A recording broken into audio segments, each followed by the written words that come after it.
हाँ जी, देखिए exercise first D पर अपन लोग चल रहे थे।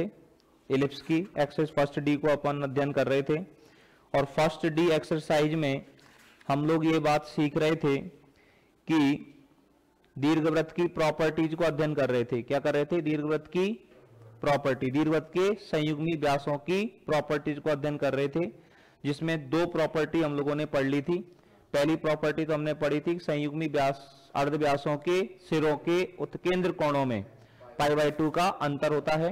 दूसरा हमने पढ़ा संयुग्मी अर्धव्यासों के वर्गों का योग अचर होता है और वो अर्धाक्षों के वर्गों के योग के बराबर होता है। ये हमने पढ़ा था।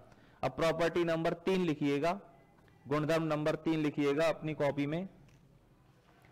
संयुग्मी व्यासों का जो गुणधर्म नंबर 3 है, गुणधर्म नंबर 3 क्या कहता है, इस चीज को अपन लोग पढ़ते हैं।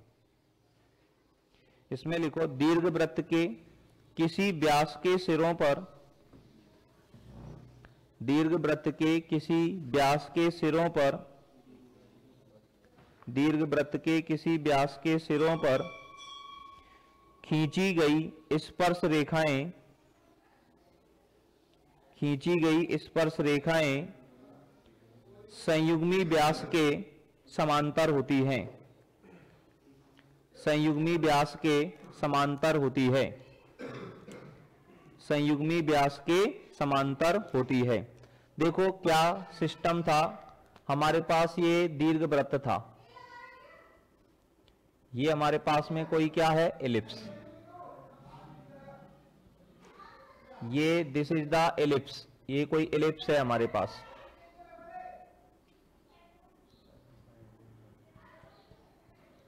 ये हमारे पास में है कोई एलिप्स। अब एलिप्स के अंतर्गत इसके ये तो है हमारी अक्ष, एक्स अक्ष, और ये है हमारी वाई अक्ष, एक्स और वाई, और ये दीर्घवृत्त का केंद्र। अब इसके दो संयुग्मी क्या बनाते हैं, व्यास। एक संयुग्मी व्यास तो इसका ये है पी क्यू, और एक संयुग्मी व्यास इसका ये है पी डैश क्यू डैश। मान लो P के कोऑर्डिनेट है हमारे पास A cos theta comma B sin theta. मैंने आपको ये बात बताई थी, P के कोऑर्डिनेट अगर A cos theta comma B sin theta है तो P डैश के जो कोऑर्डिनेट होंगे -A sin theta comma B cos theta होंगे। तो फिर P डैश के कोऑर्डिनेट क्या होंगे, -A sin theta comma B cos theta होंगे कि नहीं होंगे। अगर P के कोऑर्डिनेट ये हैं तो P डैश के कोऑर्डिनेट ये होंगे। अब अपन को ये बताना है कि संयुग्मी व्यास, कोई भी एक व्यास लिया, PQ लिया, तो PQ के सिरे P पर अगर स्पर्श रेखा खींचेंगे तो P पर जो स्पर्श रेखा है वो किसके समांतर आनी चाहिए, संयुग्मी व्यास के समांतर आनी चाहिए। मतलब किसके समांतर आएगी, P डैश Q डैश के समांतर आएगी। बिंदु P पर जो स्पर्श रेखा है वो P डैश Q डैश के समांतर आनी चाहिए। ठीक है ना। जयप्रकाश क्लास अपनी नाम से ज्वाइन करनी है, रेडमी के नाम से क्लास ज्वाइन करेगा तो क्लास में एंट्री नहीं मिलती है। ठीक है ना। हाँ, तो क्लास जब ज्वाइन करें तो अपने नाम से ज्वाइन करें। ठीक है भाई जयप्रकाश। हाँ, तो जो भी अलग नाम से क्लास में एंट्री करोगे तो क्लास में एंट्री नहीं मिलती है, रिमूव हो जाता है। फिर कहोगे साहब क्लास कनेक्ट नहीं हो रही। ठीक है ना। तो ये ध्यान रखना, ये चीज हो गई अपने पास। अब बिंदु P पर क्या खींचे अपन, स्पर्श रेखा। अब बिंदु P पर स्पर्श रेखा का समीकरण लिख सकते हैं अपन। तो बिंदु P पर स्पर्श रेखा का समीकरण क्या होगा बताओ। x, अपन एक्स स्क्वायर की जगह पर क्या लिखते हैं, x x1। तो x x1 कितना है, a cos थीटा बटे a square, plus y y1 कितना है, b sin थीटा बटे b स्क्वायर बराबर 1। a से a गया, ये b भी गई। ठीक है ना। अब स्पर्श रेखा की प्रवणता, स्पर्श रेखा की प्रवणता P पर स्पर्श रेखा की प्रवणता कितनी हो जाएगी, P पर स्पर्श रेखा की प्रवणता बराबर माइनस मैंने इस सरल रेखा का समीकरण अगर दे रखा है तो सरल रेखा के समीकरण से सरल रेखा की प्रवणता लिखना सिखाया है। माइनस एक्स का गुणांक कितना है, कॉस थीटा बटे ए स्क्वायर, ठीक है ना, कॉस थीटा बटे ए, ठीक है ना। और इसमें भाग किसका लगेगा, बटे, बाई का गुणांक उल्टा करके लिखते हैं बी बटे साइन थीटा। तो प्रवणता कितनी आ गई, माइनस बी कॉस थीटा बटे ए साइन थीटा। कि बिंदु पी पर जो स्पर्श रेखा खींची है, तो बिंदु पी पर खींची गई स्पर्श रेखा की प्रवणता आ गई है, आई कि नहीं आई। अब संयुग्मी व्यास पी डैश क्यू डैश की प्रवणता निकालते हैं। किसकी प्रवणता निकालें, अब संयुग्मी व्यास पी डैश क्यू डैश की प्रवणता। अब संयुग्मी व्यास पी डैश क्यू डैश, सी के कोऑर्डिनेट कितने हैं, 0,0, तो दो बिंदुओं को मिलाने वाली रेखा की प्रवणता जानते हैं। अब पी डैश क्यू डैश की प्रवणता निकालो, चाहे पी डैश सी की प्रवणता निकालो, बात तो एक ही है, एक ही रेखा है। तो दो बिंदुओं को मिलाने वाली रेखा की प्रवणता निकालने का सूत्र याद है, y2 माइनस y1 बटे x2 माइनस x1। इसका y कोऑर्डिनेट कितना है, b cos थीटा माइनस 0 सी का, और minus a sin theta minus 0, तो बराबर माइनस का भाग देंगे तो ये हो जाएगा माइनस बी कॉस थीटा बटे ए साइन थीटा, यही तो आएगा, ठीक है ना। इसको अपन नाम दे देते हैं m1 और इसको क्या नाम दे देते हैं m2, ले देंगे, चूंकि m1 बराबर क्या आ गया, m2। बिंदु P पर स्पर्श रेखा की प्रवणता P डैश Q डैश की प्रवणता के बराबर है। इसका मतलब P पर जो स्पर्श रेखा खींची है वो P डैश Q डैश के समांतर है। और यही बात अपने को सिद्ध करनी थी कि व्यास के सिरे पर खींची गई स्पर्श रेखा, व्यास के सिरे पर खींची गई स्पर्श रेखा संयुग्मी व्यास के क्या होती है, समांतर होती है। आ गई बात समझ में, लिखो जल्दी से यहां तक की चीजों को, फिर नीचे की हिंदी लिखवा देंगे अपन। बात समझ में आई भाई, एकता, शीतल, जोगी जी? Yes sir. नीचे लिख दो अतः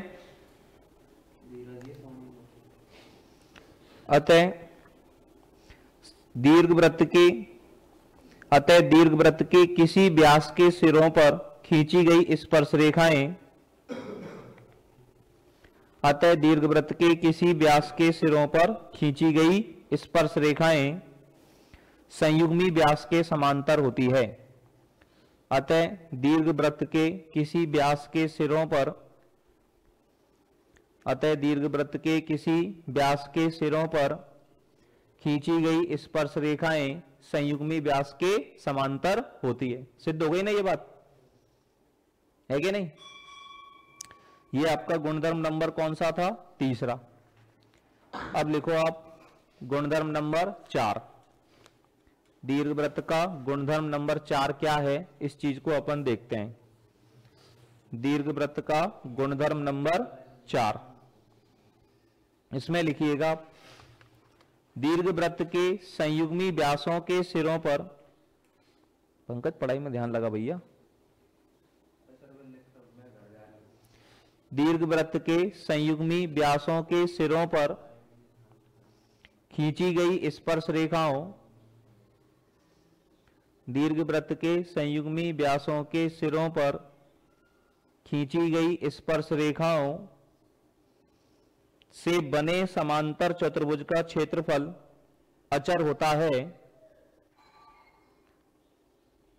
खींची गई स्पर्श रेखाओं से बने समांतर चतुर्भुज का क्षेत्रफल अचर होता है।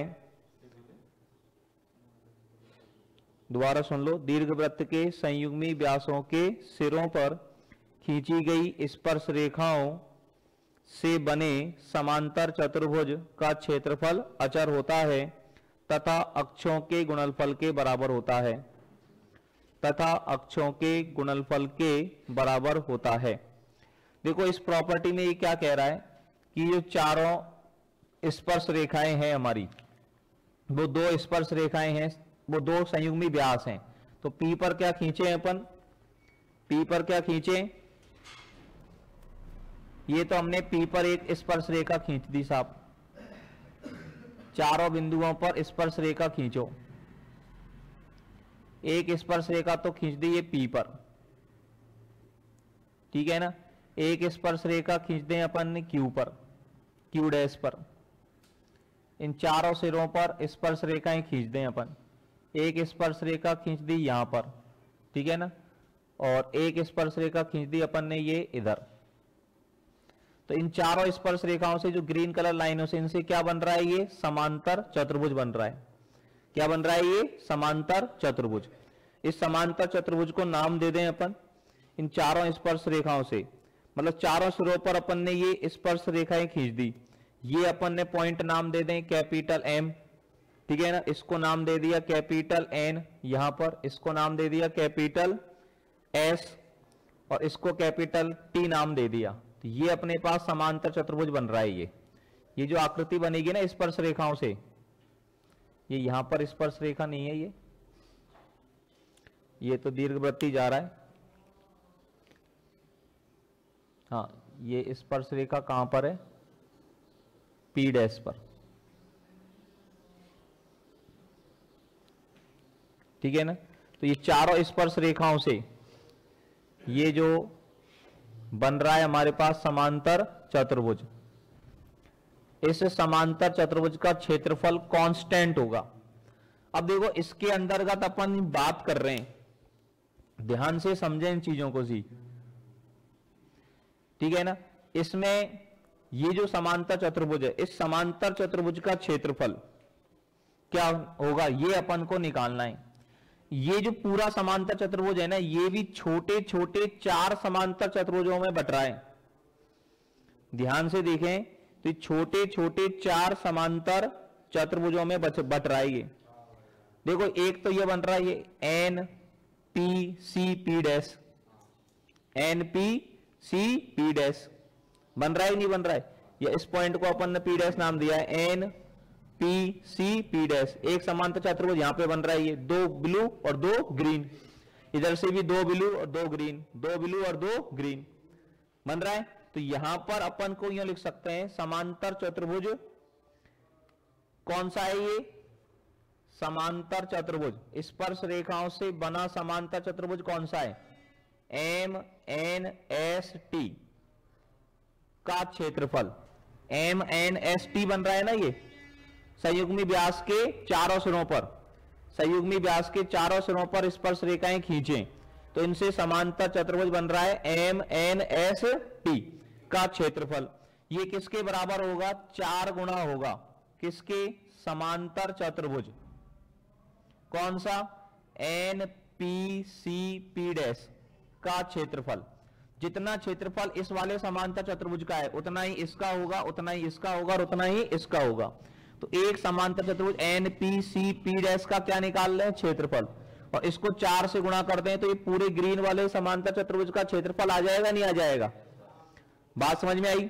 और समांतर चतुर्भुज में भी ये विशेषता होती है कि उसका जो विकर्ण होता है, उसका जो विकर्ण होता है वो 2 बराबर क्षेत्रफलों में बांटता है। तो इसमें अपन एक विकर्ण बना दें इसका, ये विकर्ण अगर बना दें यूं, तो ये ऊपर वाले त्रिभुज का क्षेत्रफल और नीचे वाले त्रिभुज का क्षेत्रफल बराबर होगा। मतलब इसको भी मैं लिख सकता हूं 4 गुना इस समांतर चतुर्भुज एनपीसीपी डैश का क्षेत्रफल, इसको लिख सकते हैं 2 गुना। 2 गुना कौन से त्रिभुज का क्षेत्रफल हो जाएगा, एक, हाँ जी। तो अपन क्या बात कर रहे थे, समांतर चतुर्भुज एनपीसीपी डैश का जो क्षेत्रफल है 2 गुना होगा किसका, त्रिभुज पीसीपी डैश का क्षेत्रफल। त्रिभुज पीसीपी डैश के क्षेत्रफल को 2 से गुणा करेंगे तो ये समांतर चतुर्भुज का क्षेत्रफल आ जाएगा, और इसको 4 से गुणा करेंगे तो ये आ जाएगा। मतलब टोटल हो गया ये 8 गुना त्रिभुज पीसीपी डैश का क्षेत्रफल। अब देखो P के कोऑर्डिनेट तो है a cos theta comma b sin theta, P dash के कोऑर्डिनेट है -a sin theta comma b cos theta, और C के कोऑर्डिनेट है 0,0। अब एक त्रिभुज के तीनों शीर्षों के निर्देशांक पता हो तो त्रिभुज का क्षेत्रफल निकालना सीखा है आपने 12वीं क्लास में सारणिक के अंदर। सारणिक से इसका क्षेत्रफल निकाल सकते हैं 1/2 गुणा, सारणिक में क्या बनेगा, पहले P के कोऑर्डिनेट, P के कोऑर्डिनेट कितने हैं, a cos, या पहले मैं ऐसा करता हूं यहां से लिखना शुरू करता हूं 0,0 से, 0,0 यूं लिखते हैं CP P डैश, एक ही बात है। तो सी के coordinate X coordinate 0, Y coordinate 0 और लास्ट में क्या लिखते हैं 1। फिर पी के कोऑर्डिनेट लिख देंगे ए कॉस थीटा, फिर बी साइन थीटा एक, और इसके कोऑर्डिनेट आ जाएंगे माइनस ए sine theta, B cos theta और 1। बात समझ में आ रही है भाई सबको? एकता, शीतल, जोगी जी, क्लियर है मामला? आ रहा है ना भाई समझ में? Yes sir. चलो अब ये 2 से 8 कट जाएगा कितनी बार? 4 बार। अब ये सारणिक को खोलना आना चाहिए अपन को। ये तो प्लस माइनस और ये प्लस, ऐसे ही खोलते हैं। 0 वाले तो अपन को करने की जरूरत है नहीं। प्लस 1 तो 1 को आगे लिखते नहीं है अपन, तो 1 के साथ में क्या होता है? 1 की पंक्ति छोड़ दो, 1 का स्तंभ छोड़ दो। A cos theta b sine theta minus A sine theta और बी कॉस थीटा, इसका मान आ जाएगा 4 ब्रैकेट में। इनका गुणनफल a b cos square theta minus इनका आएगा minus a b sine square theta, plus हो जाएगा a b sine square theta, a b common आ जाएगा तो 4 ए बी हो गया। और 4 ए बी को अपन ऐसे लिख सकते हैं 2a इंटू 2b। अब ये क्षेत्रफल जो आ रहा है संयुग्मी व्यासों के सिरों पर खींची गई स्पर्श रेखाओं से बने समांतर चतुर्भुज का जो क्षेत्रफल आ रहा है, ये कांस्टेंट आ रहा है कि नहीं आ रहा है? अचर आ रहा है, ये सिद्ध करना था। और किसके बराबर आ रहा है? अक्षों की लंबाइयों के गुणनफल के बराबर। 2a क्या है? दीर्घ अक्ष की लंबाई, और 2b क्या है? लघु अक्ष की लंबाई। तो संयुग्मी व्यासों के सिरों पर खींची गई स्पर्श रेखाओं से बने समांतर चतुर्भुज का क्षेत्रफल क्या होता है? अचर होता है, कांस्टेंट होता है। और किसके बराबर होता है? अक्षों की लंबाइयों के गुणनफल के बराबर होता है। आ गई बात समझ में? जल्दी से नोट कर लीजिएगा, फटाफट से यहां तक की बातों को नोट करें, समझें क्या ये कहना चाह रहा है। यहां पर आपकी थ्योरी जो है ये कंप्लीट होती है, ठीक है ना सारी। अब इनका कैसे कैसे दुरुपयोग करना है, कैसे कैसे इनके क्वेश्चंस करने हैं, एग्जाम्पल्स करने हैं, उनको अपन लोग देखते हैं, समझते हैं, ठीक है ना। इसके बाद में एलिप्स आपका कंप्लीट हो जाएगा, और एलिप्स के बाद तो अति परवलय तो कंप्लीट सही है, क्योंकि जो एलिप्स में पढ़ा है वही अति परवलय में है।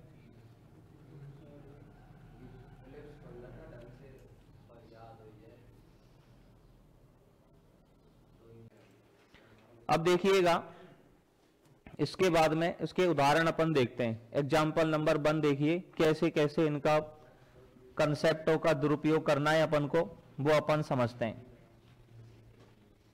पहला एग्जाम्पल देखें, पहला एग्जाम्पल हम लोगों से क्या कहना चाह रहा है। फर्स्ट एग्जाम्पल, पहला एग्जाम्पल हम लोगों से ये कह रहा है, सिद्ध करो कि दीर्घवृत्त की उन जीवाओं के मध्य बिंदुओं का बिंदु पथ जो एक स्थिर बिंदु से गुजरती है एक अन्य दीर्घवृत्त है। मतलब देखो, बात को समझने का प्रयास करें अपन। एग्जाम्पल नंबर 1, ये आपके पास कोई एक क्या है? दीर्घवृत्त। आपके पास में ये तो क्या है? कोई भी एक दीर्घवृत्त, और इस दीर्घवृत्त का समीकरण है हमारे पास। दीर्घवृत्त का समीकरण क्या है? एक्स स्क्वायर बटे A square plus Y square बटे बी स्क्वायर बराबर 1। अब ये कह रहा है कि इस दीर्घवृत्त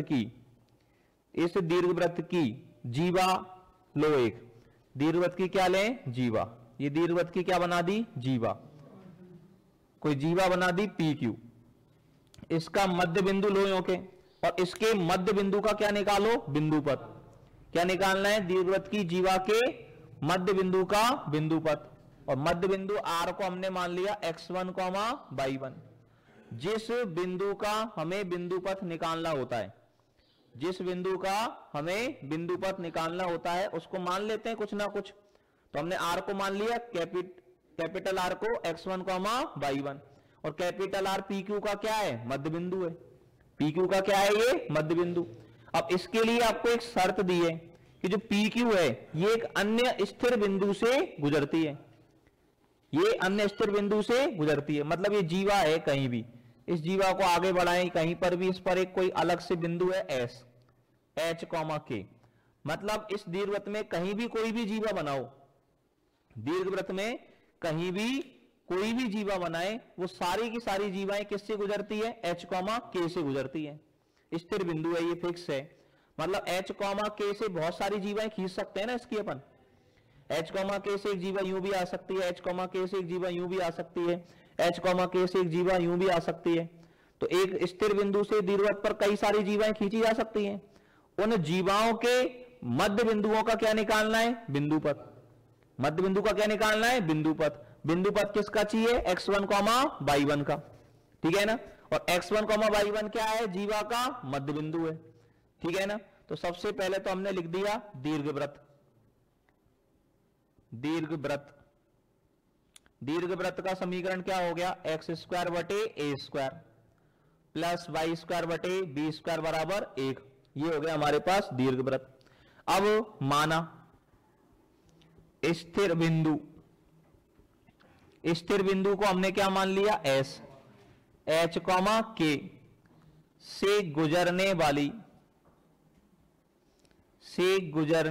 वाली जीवा, जीवा को अंग्रेजी में बोलते हैं कॉर्ड, का मध्य बिंदु, इसका जो मध्य बिंदु है वो हमारे पास क्या है, कैपिटल R, x1, y1 है। इसका मध्य बिंदु कितना है, कैपिटल R, x1, y1। बात समझ में आ गई। अब इस जीवा का मध्य बिंदु कैपिटल R, x1, y1 है। तो जीवा का समीकरण, अब मैंने आपको किसी जीवा का मध्य बिंदु पता हो तो उस जीवा का समीकरण लिखना सिखाया है। यदि किसी जीवा का मध्य बिंदु पता है तो उस जीवा का समीकरण लिखने का सूत्र क्या बताया है, t बराबर s1। अब t क्या हो जाएगा, t हो जाएगा x, x1 बटे a² प्लस y, y1 बटे b² माइनस 1 को इधर लाना पड़ेगा, ये तो t होता है। और बराबर s1 क्या होगा, x1² बटे a² प्लस y1² बटे b² माइनस 1 को इधर ला करके फिर ये तो t लिखा और ये s1 लिखा। बात समझ में आ गई। अब हमें x1, y1 का बिंदु पथ लाना है, तो जिस बिंदु का बिंदु पथ लाना हो उसमें क्या लाना पड़ता है, रिलेशन। अभी रिलेशन लाना पड़ेगा। तो अभी तो अपन को इसमें एक शर्त और पता है कि ये जो जीवा है, समीकरण नंबर 2 आया जीवा का, ये जीवा कहां से गुजरती है, H, K से गुजरती है। लिखेंगे चूंकि जीवा 2 स्थिर बिंदु S, स्थिर बिंदु S, H, K से क्या करती है, गुजरती है। चूंकि जीवा 2 स्थिर बिंदु S, H, K से गुजरती है, तो स्थिर बिंदु S, H, K इसको क्या करेगा, सेटिस्फाई करेगा। कराओ सेटिस्फाई, किसकी जगह पर, x और y की जगह पर। x की जगह h लिखेंगे तो ये कितना हो जाएगा, hx1 बटे a² प्लस कितना हो जाएगा, k y1 बटे b²। -1 से -1 तो काट दो और बराबर में कितना हो जाएगा, बराबर तो ये ऐसे कैसे है ही है, x1² बटे a² प्लस y1² बटे b²। अब हमें बिंदु x1, y1 का क्या लेना है, बिंदु पथ। यहां लिख देंगे बिंदु x1, y1 का, बिंदु x1, y1 का बिंदु पथ लेने पर इसका बिंदु पथ अपन लेते हैं तो क्या हो जाएगा, hx वटे a² प्लस ky वटे b² बराबर x² वटे a² y² वटे b²। और ये जो समीकरण आया, ये समीकरण भी किसका है, दीर्घवृत्त का। ये भी दीर्घवृत्त है, एक स्पेशल टाइप का दीर्घवृत्त है ये, ठीक है ना। तो बिंदु R का जो बिंदु पथ है वो भी क्या है, एक दीर्घवृत्त। उसने यही सिद्ध करवाया है कि जीवा के मध्य बिंदु का बिंदु पथ एक अन्य क्या होगा, दीर्घवृत्त। तो ये अन्य अलग दीर्घवृत्त तो आया है, यहां लिख देंगे जो कि दीर्घवृत्त का समीकरण है। इसके नीचे क्या लिख देना है आपको, जो कि दीर्घवृत्त का समीकरण है। ठीक है, समझ में आ गई अंजीरवाल, कोई दिक्कत तकलीफ? राम अवतार जी, प्रजापत महोदय, डेली आता नहीं है तो यार, कभी कभी दर्शन देने आता है बस।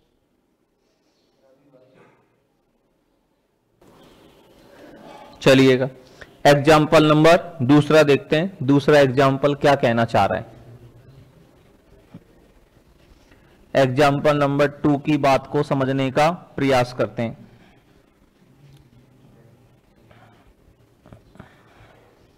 एग्जाम्पल नंबर 2 हम लोगों से क्या कहना चाह रहा है। एग्जाम्पल नंबर 2 ये कहना चाह रहा है कि दीर्घवृत्त एक्स स्क्वायर बटे A square plus Y square बटे वी स्क्वायर बराबर 1 कि उन जीवाओं के मध्य बिंदुओं का बिंदुपथ ज्ञात करो जो वृत्त X square plus Y square बराबर बी स्क्वायर को क्या करती है, स्पर्श करती है। देखो जी एग्जाम्पल नंबर 2, ये हमारे पास एक्स अक्ष और वाई अक्ष है। क्या है, एक्स अक्ष और वाई अक्ष। इसका अपन ने एक दीर्घवृत्त बनाया। क्या बनाया, दीर्घवृत्त। ये हमारे पास कोई दीर्घवृत्त है। दीर्घवृत्त में ये जो पॉइंट होता है कैपिटल ए, ये कोऑर्डिनेट क्या होते हैं, a,0। ए डैश जो पॉइंट होता है ये, इसके कोऑर्डिनेट क्या होते हैं, -a,0। ये जो पॉइंट होता है b, इसके कोऑर्डिनेट क्या होते हैं, 0,b। और इसके कोऑर्डिनेट होते हैं b डैश के 0,-b होते हैं। अब इसमें ये लंबाई कितनी होती है, ये लंबाई b, और ये लंबाई भी क्या होती है, b। तो ये तो दीर्घवृत्त कौन सा हो गया अपन का, एक्स स्क्वायर बटे A square plus Y square बटे बी स्क्वायर बराबर 1। इसने एक वृत्त और दे रहा है, ये X square plus Y square बराबर बी स्क्वायर। उसका केंद्र कितना है, X square plus Y square बराबर बी स्क्वायर का 0,0, और त्रिज्या कितनी है, b। ये लंबाई तो त्रिज्या है उसकी। तो इसको तो मतलब ये जो वृत्त बनेगा ये ऐसे बनेगा, मतलब बी डैश को व्यास मान करके एक वृत्त खींचा गया। ये हमारा वृत्त जो ब्लू कलर से जो वृत्त बनाया है वो ऐसे बनेगा। ये वृत्त कौन सा है, ये वृत्त है हमारा X square plus Y square बराबर बी स्क्वायर। क्यों, क्योंकि इसका सेंटर क्या है, 0,0, और रेडियस कितनी है इसकी, b। अब ये कह रहा है कि दीर्घवृत्त की कोई जीवा खींचो आप। दीर्घवृत्त की क्या खींचनी है, जीवा। कौन सी जीवा खींचनी है, जो इस ब्लू कलर के वृत्त को क्या करे, स्पर्श करे। तो इसको स्पर्श करने वाली कोई जीवा खींच दी। ये लो, ये जीवा रेड कलर से, ये ब्लू कलर के वृत्त को क्या करती है, स्पर्श करती है। तो इस जीवा का मध्य बिंदु ले लो कोई r, x1, y1। इसका क्या बताओ, बिंदुपथ। इसका क्या बताओ, बिंदुपथ। किसका बिंदुपथ बताना है, x1, y1 का। बात समझ में आनी है। क्या बोला है उसने, दीर्घवृत्त की जीवा, दीर्घवृत्त की जीवा के मध्य बिंदु का क्या निकालो, बिंदुपथ, जो वृत्त X square plus Y square बराबर बी स्क्वायर को क्या करती है, स्पर्श करती है। ठीक है ना। तो अपन को x1, y1 में क्या लाना है, रिलेशन। रिलेशन लाएंगे तो सबसे पहले तो अपन ने लिख दिया दीर्घवृत्त। दीर्घवृत्त हमारे पास कौन सा है भैया, एक्स स्क्वायर बटे A square plus Y square बटे बी स्क्वायर बराबर 1। ठीक है ना। अब ये दीर्घवृत्त की क्या है, जीवा।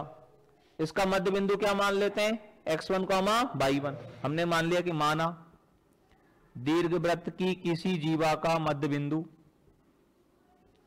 दीर्घवृत्त की किसी जीवा का मध्य बिंदु कैपिटल R x1, y1 है, तो जीवा का समीकरण। अब इस जीवा का मध्य बिंदु x1, y1 है, तो जीवा का समीकरण लिख सकते हैं अपन कैसे, t बराबर s1। अभी लिखा था x1 बटे ए स्क्वायर प्लस y1 बटे बी स्क्वायर। माइनस का एक दोनों तरफ से कट जाता है, तो उसको मैं लिख नहीं रहा हूं। बराबर में क्या आ जाएगा, x1 स्क्वायर बटे A square plus y1 square बटे बी स्क्वायर। ये मध्य बिंदु वाली जीवा का समीकरण होगा। होगा कि नहीं होगा, सही है बात। अब ये समीकरण, ये जो जीवा आई है, ये जीवा वृत्त X square plus Y square बराबर बी स्क्वायर को क्या करती है, स्पर्श करती है।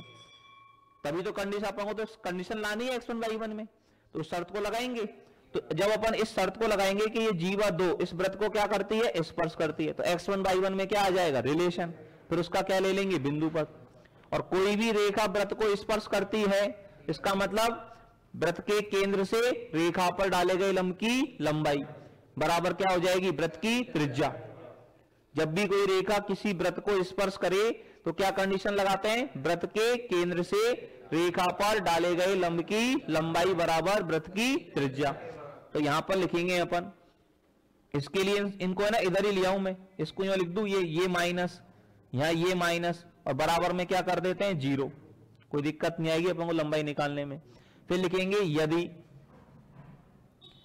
जीवा 2 वृत्त X square plus Y square बराबर बी स्क्वायर को क्या करती है, स्पर्श करती है। ये जो जीवा है ये इस वृत्त को क्या करती है, स्पर्श करती है। स्पर्श करती है तो क्या होगा, वृत्त के केंद्र से, वृत्त का केंद्र क्या है इसका 0,0 से इस पर डाले गए लंब की लंबाई। अब 0,0 से इस पर डाले गए लंब की लंबाई निकालना जानते हो। 0,0 को पहले तो इसमें क्या कराओ, सेटिस्फाई। x का मान 0 लगाएंगे तो ये 0, y का मान 0 लगाएंगे तो ये 0, ये दोनों माइनस में आएंगे। x1 स्क्वायर बटे A square minus y1 square बटे बी स्क्वायर, इसका क्या आ जाएगा मॉड बटे अंडर रूट x के गुणांक का वर्ग।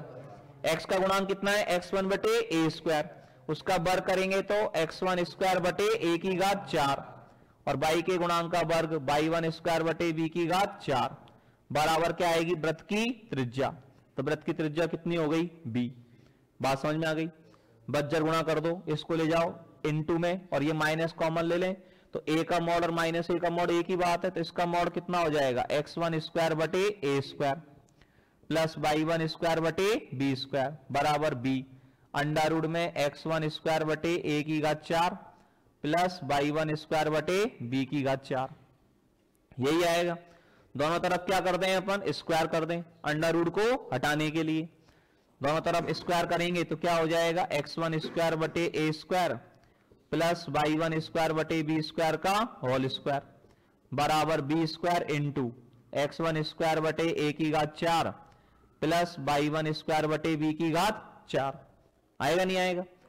अब ये x1 y1 में क्या आ गया, रिलेशन। क्या ले लेंगे, बिंदु पथ, तो लिख देंगे बिंदु पथ लेने पर। बिंदु पथ कैसे लेंगे, x1 की जगह पर क्या लिख देंगे x और y1 की जगह पर क्या लिख देंगे y। तो x1 का मान x लगा दिया तो ये हो गया x स्क्वायर बटे ए स्क्वायर प्लस ये हो गया y स्क्वायर बटे बी स्क्वायर का होल स्क्वायर बराबर B square into X square बटे ए की घात 4 प्लस वाई स्क्वायर बटे बी की घात 4। ठीक है ना, यही आंसर है, इति सिद्धम। ठीक है ना, ये बिंदु पथ आ गया। तो बात समझ में आ गई शीतल बेटा अच्छे से। आदेश है। जोगी जी मजा आया, पूरा मजा आ रहा है ना। अच्छा अब कहां चला हो तू, छत पे?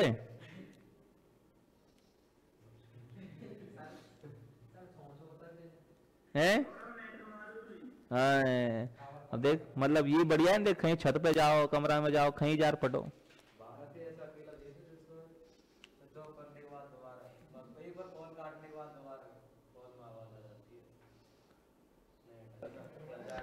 देखो इधर, अब एग्जाम्पल नंबर तीसरा देखो, तीसरा अब देखो इन प्रश्नों की भाषाओं को पढ़ना समझना शुरू कर दो आप। इसके प्रश्न बिल्कुल इजी सरल सरल से लगेंगे आपको। अब इसने क्या पूछा है, इसने बोला है अविलंब जीवा के मध्य बिंदु का बिंदु पथ ज्ञात करो। मतलब दीर्घवृत्त का कोई क्या खींचना है, अविलंब, उसके मध्य बिंदु का क्या निकालना है, बिंदु पथ। मतलब इसमें क्या हो रहा है देखो, एग्जाम्पल नंबर 3 में ये कोई दीर्घवृत्त है, ये कोई क्या है, दीर्घवृत्त। इस पर ये कोई बिंदु है P और P के कोऑर्डिनेट है मान लो a cos theta comma b sin theta. P के कोऑर्डिनेट क्या है हमारे पास, a cos theta comma b sin theta. अब P पर स्पर्श रेखा तो ऐसे बनती है, ये तो P पर क्या हो गई, स्पर्श रेखा, और अभिलंब खींचना है P पर अपन को। इस बिंदु P पर अभिलंब, स्पर्श रेखा के लंबवत रेखा जो होती है वो क्या होती है, अभिलंब। और इस अभिलंब का जो मध्य बिंदु है, इस अभिलंब का मध्य बिंदु है ये कोई capital R, x1 comma y1, इसका क्या चाहिए, बिंदु पथ। बात समझ में आई। तो सबसे पहले तो अपन देखते हैं दीर्घवृत्त। दीर्घवृत्त हमने क्या लिखा, एक्स स्क्वायर बटे A square plus Y square बटे बी स्क्वायर बराबर 1। अब ये अभिलंब हमने किस बिंदु पे माना है? a cos theta comma b sin theta पर, कहीं पर भी मान सकते हैं, जनरल पॉइंट है। तो लिखें बिंदु P a cos theta comma b sin theta पर अभिलंब का समीकरण। ये मैंने आपको याद करवाया था, सूत्र लिखवाया था इसका, और भूल जाओ तो a स्क्वायर एक्स बटे X one minus B square Y बटे वाई वन बराबर a square minus B square में x1 का मान क्या लगा दो? a cos थीटा, और y1 का मान b sin थीटा। तो क्या आ जाता है अभिलंब? ax sec theta minus by cos theta बराबर a square minus B square, समीकरण नंबर 2। अब इस जीवा का मध्य बिंदु क्या माना है हमने? x1 comma y1। लिखेंगे इस अभिलंब जीवा का, इस अभिलंब जीवा का मध्य बिंदु x1 कॉमा y1 है, तो जीवा का समीकरण। अब मध्य बिंदु, ये तो हमने इस रेखा का समीकरण इस बिंदु से लिखा है। अब मैं ये कह रहा हूं इसका मध्य बिंदु पता है, तो अभी तो मैं इसका समीकरण लिख सकता हूं। मध्य बिंदु x1 कॉमा y1 है, तो इसका समीकरण क्या होगा? x x1 बटे a square plus y y1 बटे b स्क्वायर बराबर x1 स्क्वायर बटे a square plus y1 square बटे b स्क्वायर। होगी कि नहीं होगी? मध्य बिंदु x1 कॉमा y1 है, तो इस जीवा का समीकरण क्या होगा? t बराबर s1। अब देखो समीकरण 2 जो है ये कौन सी रेखा का है? इसी रेखा का है। और समीकरण 3 जो है वो भी इसी रेखा का है। तो समीकरण 2 व समीकरण 3 एक ही रेखा को क्या करते हैं? प्रदर्शित करते हैं। लिखेंगे समीकरण 2 व समीकरण 3, समीकरण 2 व 3 एक ही रेखा को क्या करते हैं? प्रदर्शित करते हैं। समीकरण 2 व 3 एक ही रेखा को प्रदर्शित करते हैं। तो क्या होगा? अतः जब दो समीकरण एक ही रेखा को प्रदर्शित करें तो उसकी कंडीशन लिखवाई थी मैंने, x के गुणांकों का अनुपात बराबर y के गुणांकों का अनुपात बराबर अचर पदों का अनुपात। तो x के गुणांकों का अनुपात, इसमें x का गुणांक कितना है? x1 बटे a स्क्वायर, और इसमें भाग लगेगा किसका? a sec थीटा का। तो इसमें a sec थीटा का भाग देंगे तो ये क्या हो जाएगा? q sec theta. लिख दो डायरेक्ट, बराबर y के गुणांकों का अनुपात y1 अपॉन बी स्क्वायर, और माइनस का भाग लगेगा तो minus b cube cosec theta, और बराबर में इसमें भाग लगेगा इसका x1 स्क्वायर बटे a square plus y1 square बटे बी स्क्वायर, और बटे में क्या आ जाएगा? a square minus B square. समझ में आई कहानी? यहां तक पहुंचो जल्दी से, पहले तो फुर्ती से यहां तक पहुंच जाओ। हाँ भाई, हो गया ये। अब देखो इससे अपन को थीटा को क्या करना है? गायब करना है। थीटा हमारे द्वारा मानी हुई राशि है, तो थीटा को तो गायब करना पड़ेगा और x1 y1 में रिलेशन लाना पड़ेगा। तो देखो प्रथम व अंतिम से क्या हो गया बेटा? आवाज तेरा नेट चला गया? आवाज सही है अपने पास से? देखो इधर प्रथम व अंतिम से, तो पहले से और लास्ट के से। यहां पे देखो ये 1 बटे sec थीटा है, ये क्या हो जाएगा? cos theta. ऊपर जाके इसको तो यहीं रहने दो, और x1 बटे a क्यूब को इधर ले गए तो बराबर हो जाएगा a क्यूब बटे x1, a क्यूब बटे x1, और बटे में वहां कौन है? a square minus B square, और इनटू में कितना है? x1 स्क्वायर बटे a square plus y1 square बटे बी स्क्वायर। समझ में आई बात? इससे और इससे अगर हम cos थीटा का मान निकालेंगे तो ये आ जाएगा। अब इसको डाल दो, समीकरण नंबर थोड़ा डालिए अपन ने कोई अभी तक? 3 डाल दी, तो चौथी डाल दो इसको, समीकरण नंबर 4। अब लिखेंगे अपन अंतिम 2 से। अंतिम 2 से क्या हो जाएगा? ये 1 बटे cosec थीटा हो जाएगा sin थीटा, और ये उधर जाएगा तो माइनस भी उधर जाएगा, बी क्यूब बटे y1 इनटू में a square minus B square into x1 square बटे a square plus y1 square बटे बी स्क्वायर। समीकरण नंबर कितना आ गया? 5। अब अपन को तो x1 y1 में क्या चाहिए, रिलेशन। यहां तक पहुंचा जल्दी से। समीकरण नंबर 4 और समीकरण नंबर 5 को लिखो। समीकरण 4 क्या कह रहा है, 5 क्या कह रहा है, जल्दी से छापो इसको।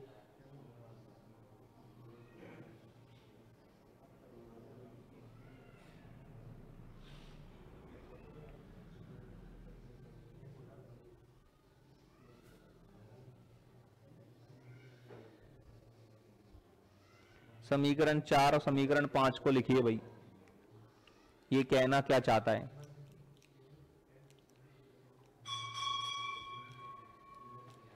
मिटा दें। अब देखिए जी, अपन को थीटा गायब करना है, तो समीकरण 4 को और 5 को अब वर्ग करके जोड़ दो, तो थीटा हो जाएगा गायब और x1 y1 में क्या आ जाएगा, रिलेशन।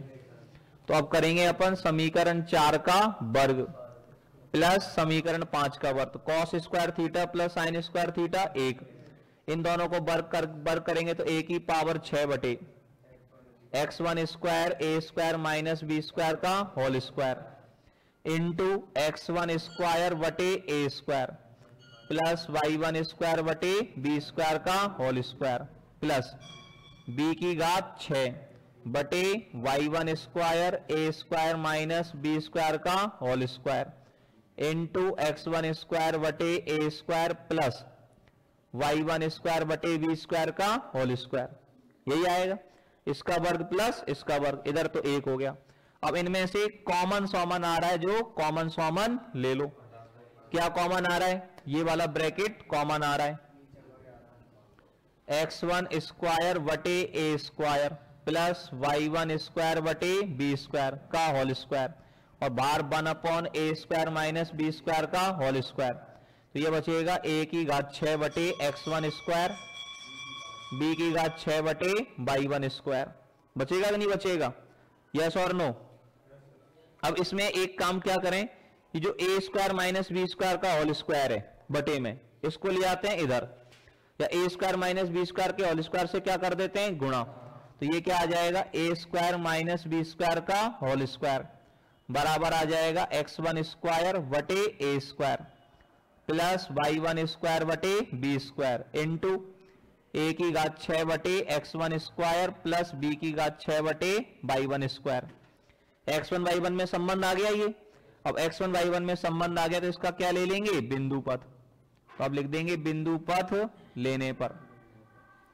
तो बिंदु पथ लेने पर क्या हो जाएगा, a square minus B square का होल स्क्वायर बराबर x1 का मान x लगाएंगे, x स्क्वायर बटे a स्क्वायर, y1 का मान y लगाएंगे, तो ये हो जाएगा y स्क्वायर बटे b स्क्वायर और इनटू में कितना हो जाएगा, a की घात 6 बटे x स्क्वायर प्लस b की घात 6 बटे y स्क्वायर।